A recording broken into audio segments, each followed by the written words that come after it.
நீ என்னால் மறக்கப்படுவதில்லை என்று சொல்லியிருக்கிற வார்த்தைக்காக எங்கள் கர்த்தராகிய ஆண்டவருக்கு கோடான கோடி ஸ்தோத்திரங்கள் உண்டாகட்டும். யாக்கோபே இஸ்ரவேலே, இவைகளை நினை, நீ என் தாசன், நான் உன்னை உருவாக்கினேன் என்று சொன்னீரே. எங்களை உருவாக்கின எங்கள் தேவாதி தேவன் எங்களை ஒவ்வொரு நாளும் நினைக்கிறதற்காக ஸ்தோத்திரம்.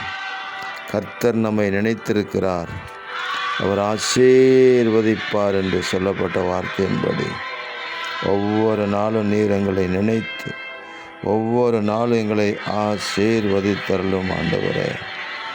என் தகப்பனும் என் தாயும் என்னை கைவிட்டாலும் கர்த்தர் என்னை சேர்த்து கொள்ளுவார் என்று எழுதப்பட்டிருக்கிற வார்த்தையின்படி இந்த உலகத்தில் யார் எங்களை மறந்தாலும் கைவிட்டாலும் எங்கள் ஆண்டவராக இயேசு கரம் பிடித்தவர், நான் உன்னோடே கூட இருக்கிறேன் என்று சொன்னவர், எங்களோடு கூட இருந்து ஒவ்வொரு நாளும் நடத்தி ஆசீர்வதித்து உங்கள் நாமத்தை எங்களை கொண்டு மகிமைப்படுத்துங்க. இரட்சகர் இயேசு கிறிஸ்துவின் நாமத்தில் ஜெபிக்கிறோம் பிதாவே. ஆமேன், ஆமேன், ஆமேன்.